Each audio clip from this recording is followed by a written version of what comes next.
Hello.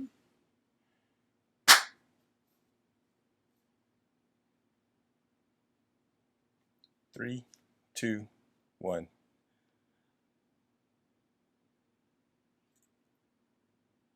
I never start this podcast. You do. So loud clap. 3, 2, 1.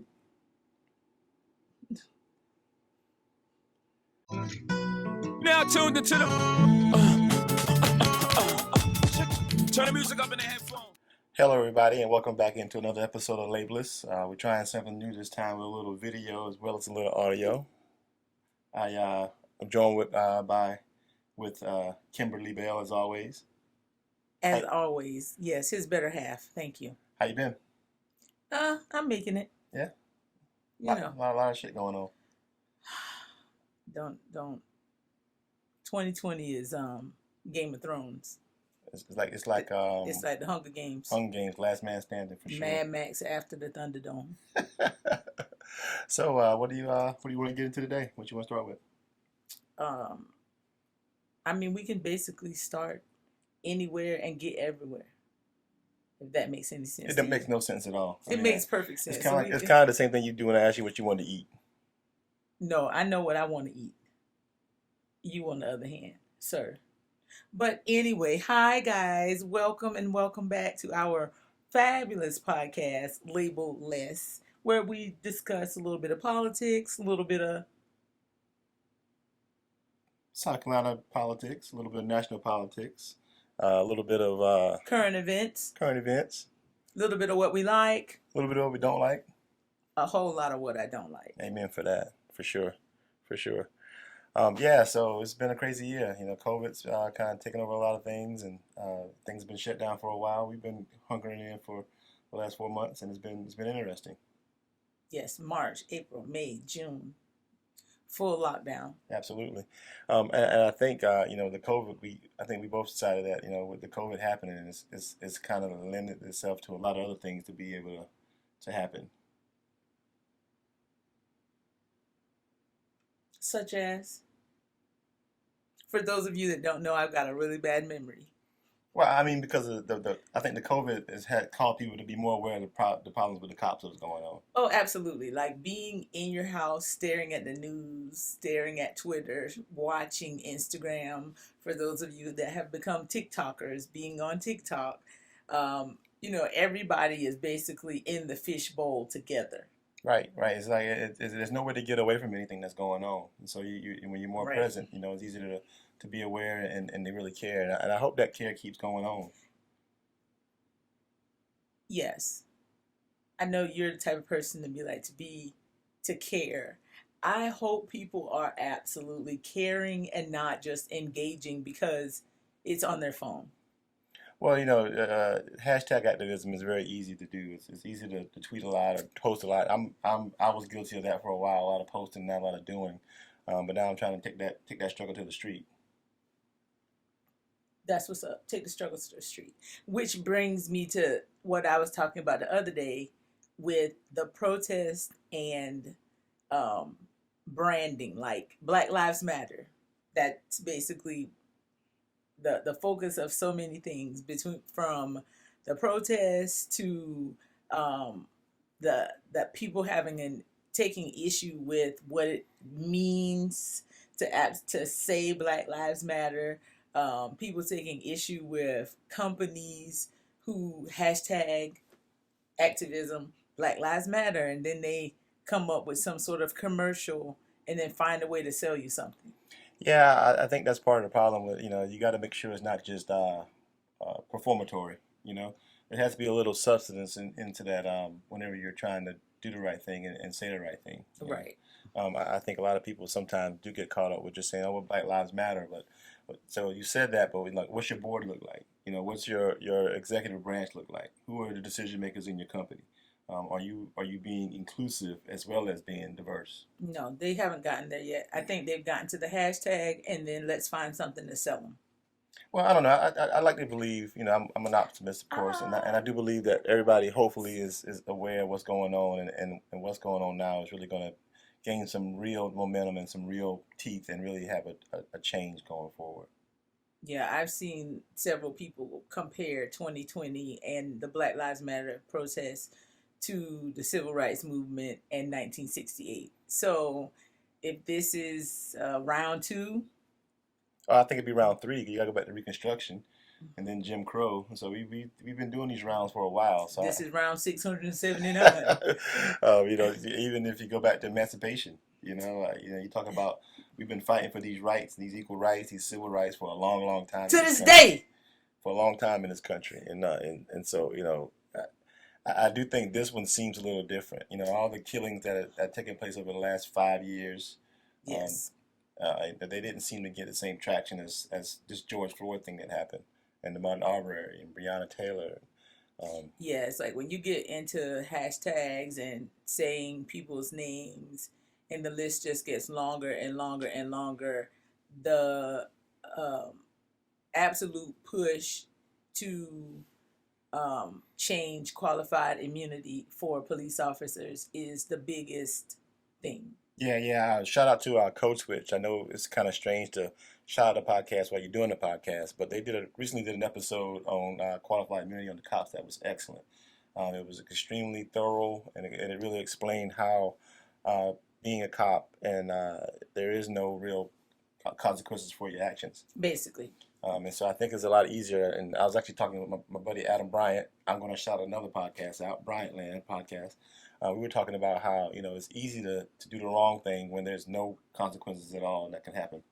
Oh, absolutely. As a police officer, it's like knowing that if I kill someone, I have this gigantic umbrella that covers me. Excuse me.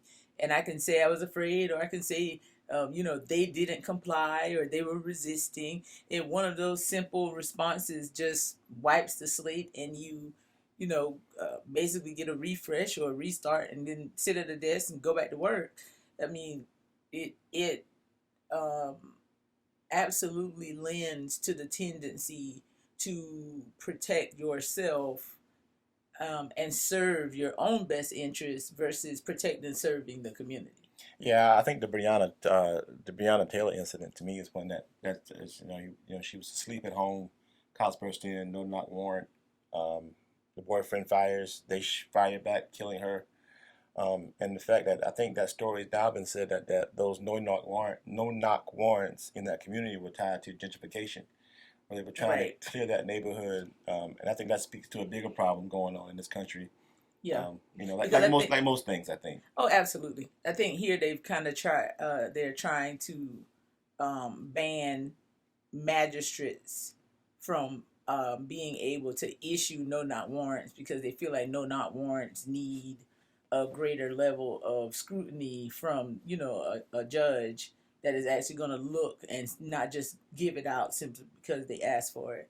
So Yeah, there was a great documentary we watched a couple years ago called "Do Not Resist." When oh we yeah, watched it, they filmed it yeah, here, and so it talks about how the police have been militarized and how the police oh absolutely, have to go on these raids to justify all this equipment they have. So it's almost like a perfect storm of circumstances to where these raids happen that don't need to happen, but they have to happen because you have to justify being militarized. right. It's really a strange place we are in this country. Yeah, I mean, it's kind of odd. It's like everyone's at home, paying attention to the same thing, and then you have this string of murders, because that's what it is. Be it a police killing, or be it like Ahmaud Arbery, where you're murdered by some white guys who are still in their own mind policing Well, he was black well, the people. one guy was a former cop anyway. Right. Yeah, sure. And so everyone who feels like Black Lives Matter, what does it mean? It basically means like you don't get to police us without some sort of consequence. You can't police black people in terms of where they can be and what they can do. And it's, if you don't like it, you get to be judge, jury, executioner on the scene with no consequence at all. Yeah, well, that policing the black bodies has been something that's been going on in this country since its inception. You go back Very to long time. slavery and Jim Crow, and I mean even the 13th Amendment, started. Like they were just arresting guys for loitering or for vagrancy or these trumped up charges to be able to police people, to put Right. them in jail, to be able to have labor. So the whole idea of the labor and policing the black bodies is something that this country, along with slavery, was built upon. Right. And I think the movement at this point is trying to um shine a light on all of those things, and you can't do that without, just like you said, going all the way back, which is how the movement also came to be about monument removals. Yeah, sure. Because you can't talk about policing today without talking about slavery and the policing of black people then, and you can't you know say denounce something now without while you're still under the gaze of Confederate leaders and slave owners and all those people being propped up. Sure, and and you brought this to my attention. I didn't even realize that those monuments, a lot of them were paid for by the Daughters of Confederacy. The Daughters of the Confederacy. And so they raised a ton of money to build these monuments, and they were only instilled in most of these places the Catherine Templetons of the world during the civil rights push back in the 60s. And so these monuments were not erected when the war was over. They were erected as a means to show people their place in this country. So it was to remind you that what you thought you had gained, you had not. Right. It was right, exactly. It was a thumb in the face. Right. Who's the boss? Of progress. And that's the funny thing too, because even the Calhoun Monument, I was down there before it got removed, and I was down there in Charleston last week, and I drove by, and just the sheer height of the monument and the size of the monument is really what kind of always gets me. And there's a Denmark VC monument down in Charleston they put up recently, and it's life size. So so the whole notion of symbols and styles and size matters, because some of them are bigger than life. Yeah, it's the tower over you. Right, and some of them are life size, and that's very purposeful. Right. I'm a big person. We always talk about intentions and being intentional, and so it was intentionally done to show people their place in this country. Right. It's well, just as much as everyone says, oh well, the Confederate flag's gone, but it's like you have all these statues and monuments that are still left, and people are pushing to have them removed. They should be pushing to have them removed, because so much of what we know as history has been romanticized or gentrified. It's absolutely given to us in a manner that makes it consumable. Well, yeah, and I think so you don't cringe when you hear about it. We everybody talks about reconciliation and how you get back equality and equity and all this stuff, and I think it's difficult to reconcile the black people in America, since we have never been reconciled in America, because we've never been told the correct history of the country. Right. It's almost like, oh, okay, well, we had some slaves. Blah blah blah blah blah. We didn't want. We're not gonna do that anymore. You're free now, and go. You got a chance for a good life. Yeah. Look at all the opportunity before you. Right. Yeah. I mean, and it's hard to have equality without equity. Right. Right. And you can't have equity unless you tell the proper history of this country. That's the thing. I was down at Aiken Red House, and I was telling you how the house, was beautiful, and you realize all the crown molding inside was built by black people, and the house was built by black people. All the labor-intensive stuff and the beauty of things, those buildings and those places were done by black people. Right. But that history isn't really told. Yeah, because there's no real story to tell about the black guy who came up with this system of growing rice. But there's no story to tell. There is a story to tell. There is a story to tell, but there's no name to be told. It's not written anywhere. So it's like when all of these things that were done by black people is simply cloaked in the word slavery. But there are stories to be told. The stories are out there. They just don't teach them. Well, yeah, but that's what I mean. Like, there's no story to pass along. It's a story that someone knows, but it's not in a book. Oh, I guarantee it's in the book somewhere. Because the Daughters of the Confederacy also paid a bunch of money to the school systems to. That's my point. That is my point. Well, that is my point. That the stories of black people are not vastly known. You don't go to a museum and see this picture of this black architect from those Right, times that and that's what we everybody have to knows about. fix. That's what we have to Yeah, fix. but that is a long road to fixing it. Not, and I'm not saying that I disagree. I absolutely agree with you, but we're still at the point of almost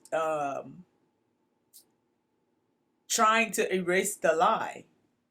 You know what I'm saying? Yeah, but the two, I don't think the two things are separate. I think you backtrack. You don't backtrack. You start putting in these new histories, these new stories, these truths. You Who is know, this you? America, Yeah, America yeah, does that. America did it. America was intentionally did the first part of it. So right. America must also intentionally do the fixing part of it. Yeah, but you also they also have to be intentional about admitting that the first part of it was done, Oh, and until we I get agree. I there, agree. we won't get to part I mean, two. I agree. But I think that the conversations these days are different.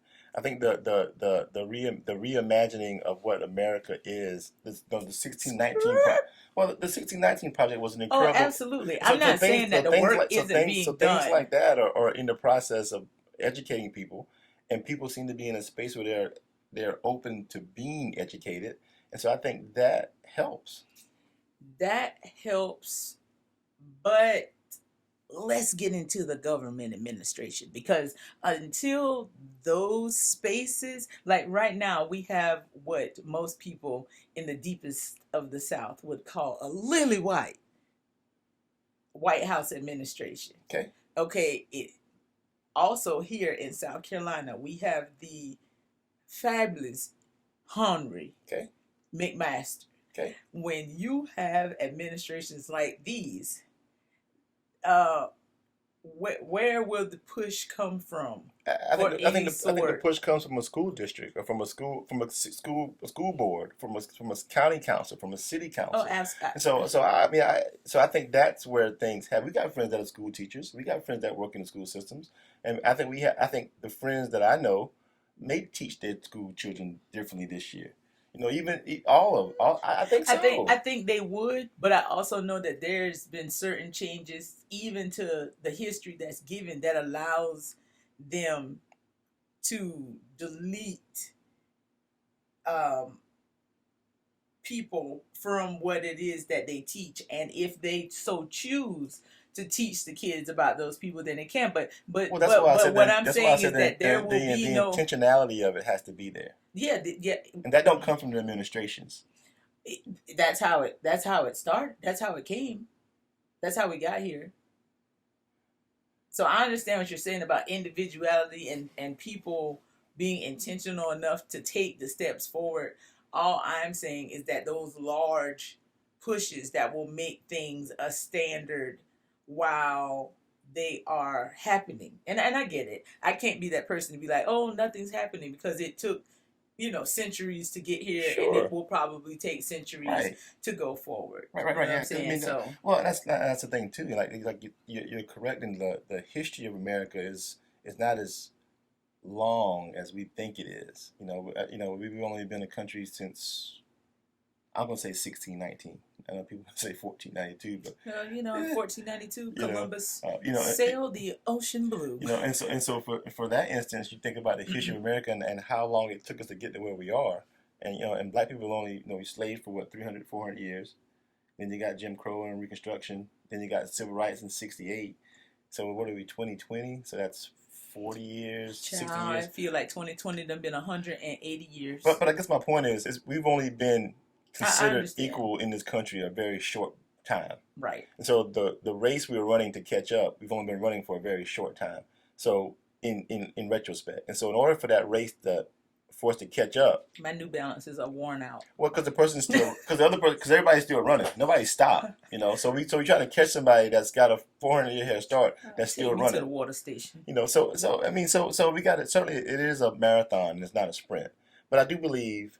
Uh, the race is being run in a different manner Oh, these right. days, Absolutely. and that's good. I can at least fully agree with the fact that I think there are many more platforms. I know a lot of people like feel like they're looking for the Dr. King, or they're looking for these specific leaders, Shirley Chisholm, these specific leaders that are going to get us to the next stage, I do agree that I feel like there are more of us in terms of people with a voice that speak out and activists, and it's not just going to be one or two. Speaking of leaders, there's something I think you and I talked about the fact that Angela Davis, incredible leader back in the day, '60s, who's still with us, Right.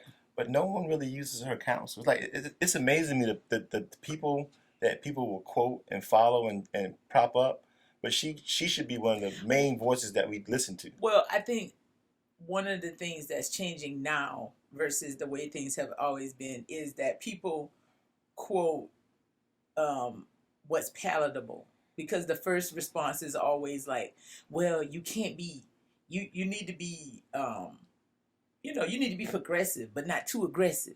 You need to be you Yeah, need to I be don't a think that's voice I don't but think not too loud. I don't think that's and, a thing anymore. and right, I for one can uh, absolutely get behind the fact that that's not a thing anymore. That you don't need to be, kind of watered down, like how everyone loves to quote their specific Dr. King Sure, verses, sure, and then sure. Erase all the rest. Like Without realizing that everybody, he was very radical. absolutely, everybody has the certain things that they remember because those things are palatable, consumable. It's the same way they romanticize it and forget that you murdered the man. Yeah, You know I what I'm always I always saying? make that Like, point about like, oh, we quote Dr. King is like, he got murdered for doing a peaceful right, and protest. you won't tell me about you got a dream? Yeah, Like, yeah, seriously? yeah, yeah, yeah. I don't know. I do think the one thing that's been different for me on my timeline and social media is the uh, the voices of people that aren't black.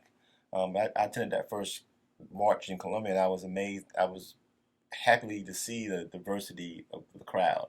Yeah. And so I think everybody's got some Well, skin in the game. well, yeah. It's like being it's weird that it took a pandemic Yeah, to truly lock everyone in to the same thing. Like everyone is seeing the same thing. And when you talk about like the George Floyd murder, everyone watching that repeatedly, there's no question to most human beings. You know what I'm saying? To sure, most human beings, sure, there was absolutely no question right. about the vile, evil, disgusting manner in which that occurred, and I think that gave rise to questions for all the people who are typically not aware or silent, or they just don't, pay any attention to things that aren't directly affecting them. Right. Yeah. And I think speaking of the pandemic, I think the pandemic has also shined a light on the inequities and the inequalities Oh, of things in this absolutely. country. Health Um, you disparities know, and internet. Kids not being able to do online school because of the internet. right. I just think to me, America's a wonderful place, but I think there are places in this country that are not as great. Our hometown of Bamberg County, you got the water issue in Denmark, so no clean water. Yeah. You got no hospital, so bad health care, and you have very poor internet access. So you're talking about a county in a state in America that's very similar to third world country. Yeah, I mean, in terms of accessibility, you know what I'm saying, to what most people in a city or suburbs. Yes, I don't think clean water, I'm about to say clean yeah, water yeah, isn't yeah, isn't debatable. right. But I'll give you internet access, but clean water should be yeah, something because that's in the debatable. internet is just rural. You know what I'm saying? It's just based on where it is and So the when so cost. when do we start tying internet and making internet a utility, so it's similar to lights and water I'm gonna tell you, and that kind of thing? um, based on the cost of the utility here, we might as well be out in the middle of, I don't know where. People consider Columbia this metropolitan area, and we've got utility rates as if we're on Maui. So even having accessibility, That ain't got nothing to do with accessibility. That got something to do with greed. it has something to do with Yeah, it's greed. all So greed. my point here is, um, not having internet in places where it's rural, low income people. If they get internet, then what? because you're trapped into a monopoly. It's not like they have a choice. They will have to take whatever one provider there is Sure. and pay whatever that one provider says. I mean, I agree with you. So how do you fix the American capitalist machine? Don't get me started on monopolies, because we are trapped by Jeff Bezos right now. Also with the COVID, how do you fix the American monopolies? It's greed. It's greed. I, for one, love the fact that Elizabeth Warren actually had a plan, because she could see stuff like this a mile away. It's greed that you cannot fight because you only have one option. Sure. You got lights or no lights. Yeah, I mean, you go back to when they broke up the Bell, Southern Bell. I mean, they had a monopoly over the telephone service, and they broke them up. I mean, sort of. They made baby bells, but it was still Bell. Yeah, but you kind of you had the option to pick. Like here, we can say, oh well, I'm not gonna pay that. I'll switch to Spectrum or whatever. And even the ones the opportunity that you do have are like ran up. But I'm like, when you're stuck trying to choose basically between what's almost like dial up, a lot of people in the rural areas will just say, no, I'm not gonna get it. I just think it's a shame that we can't provide that service to our rural areas. But the state should provide that service to every student. There's federal money to it. It's kind of similar to me to the Medicaid expansion, where there was federal money for the Medicaid expansion that was on the table. That was money that was going to be spent, needed to be spent, and we still declined the Medicaid expansion. So to me, because it speaks. Nimrata doesn't care about that. Because to me, it's a similar situation to where if we want to do things, we can get things done. Keyword if. Right, and want to. It's not a can you, it's a want. Yes. And so if there's money provided to expand broadband to rural areas, why has there not been a plan put in place to do it?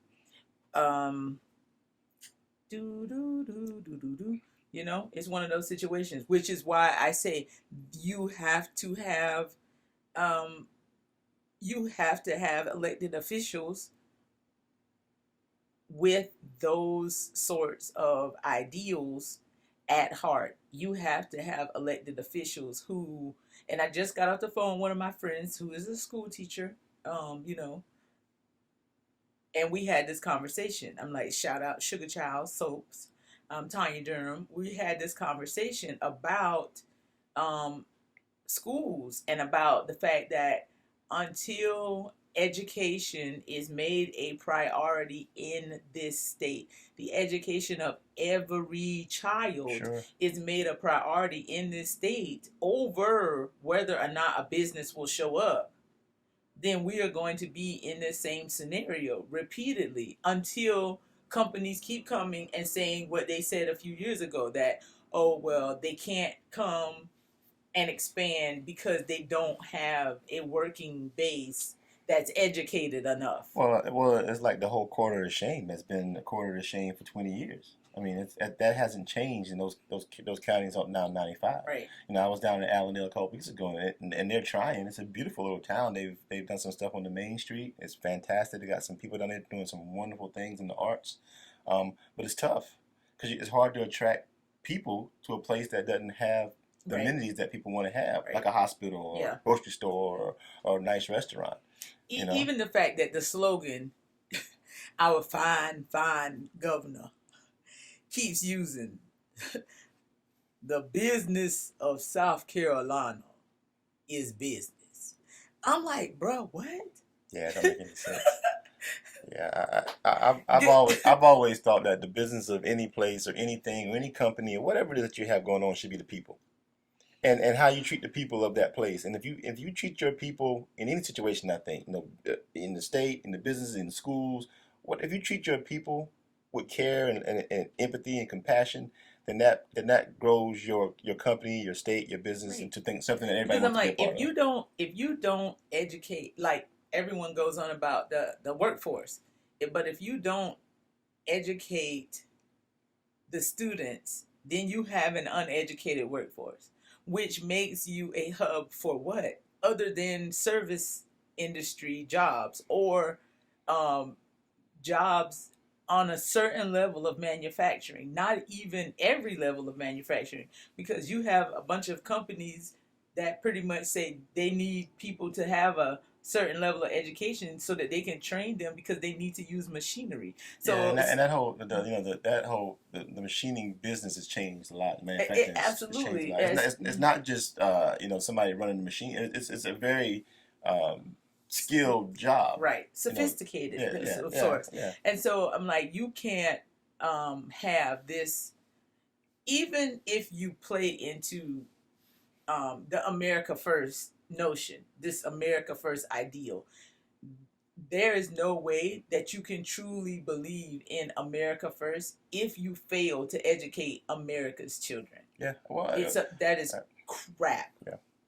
Well, and I think that the reason is like anything else, we're not intentional about educating people because when you educate people, you allow them to be more free, and I think a lot of things are done intentionally to keep people at a certain level in this country. Yeah, because if I don't educate you and you have limited choices, then I don't have to be concerned with how much money I can pay you. And as long as I continue to say things like, well, you should have made better choices, Sure. maybe you should have got an education, then they never have to raise the minimum wage. Gosh. And it traps people into this life of believing that It's their they fault. are suffering this way in America because they didn't do more. Right. When Right. we are in a country where the capitalistic wheel never stops. Sure. And it never stops, and it never grows for a certain segment of people. Absolutely. And so that's the thing that I think that's really bad about that whole $7.25 every rough, single man. time I remotely think about the fact that minimum wage is $7.25. Minimum wage, not livable wage. Right. Because the minimum wage is not a livable wage in this country, and Correct. everyone knows it. Well, it's kind of a similar thing when here in South Carolina we had that thing where they were going to educate, they were going to fund education minimally adequate. Right. And to me, there's not anything you would want to do minimally. I'm gonna think about it right quick. Minimally adequate. I mean, sometimes when I'm running, if I were to run, you hear that, Coach Nate? If I were to don't listen to plug your ears, Nate. So when she's there, she's sandbagging. There you go. You got it. I mean, sandbagging is a pretty strong word, but I'm just saying. You said there's not anything you want to do minimally adequate. It would be run. I mean, I'm just saying. But what if you got to get a certain time? What if you got to, even if you're trying to, get minimally adequate? Wow. And on that note, I think we can. I think we can minimally adequate wrap this thing up for this week. Yeah, I'm like, we're back. We just want everybody to know we're back. It's been at least a year and a half. I think it's been longer than that. There is so much coming at us day in and day out. If you don't think of anything else, Black Lives Matter. If you don't know what it means, like seriously, I'm gonna need you to get on your phone and. No, literally, I think I posted this on my Facebook a couple weeks ago. I said everything is literally trying to help you people understand what's going on. Like they got these neat little columns on Netflix that says black movies. Like Amazon's got this neat little thing on Prime that says black stories. All these little everybody's been sharing and these little things to click on. So there's plenty of information out there, and so now I believe if you decide to not educate yourself and get involved in what's going on, that's a personal choice.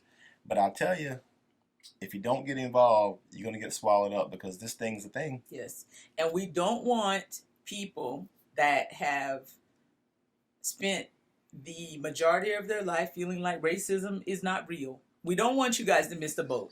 Racism is real. We are here.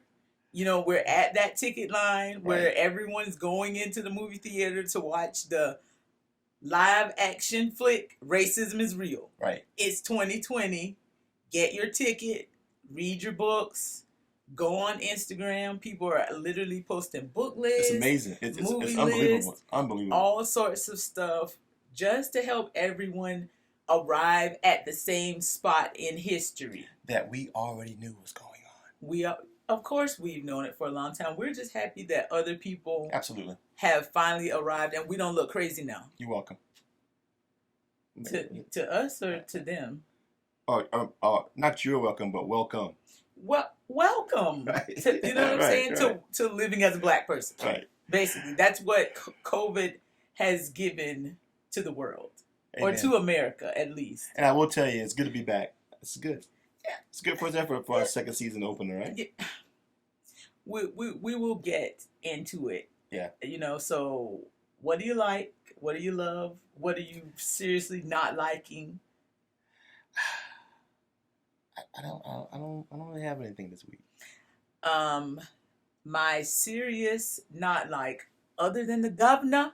Okay, because y'all know, I already know what that is. I would say it was people seriously entertaining a Kanye West run for president. That kind of just sent me a little bit.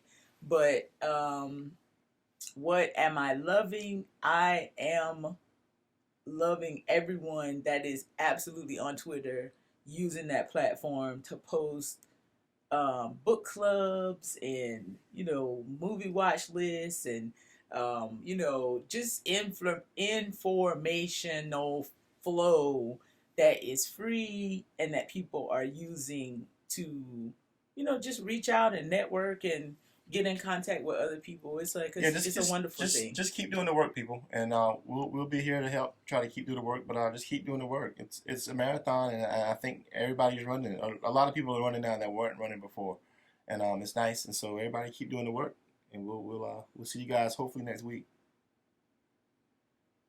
Yeah, maybe in a few days. Be well.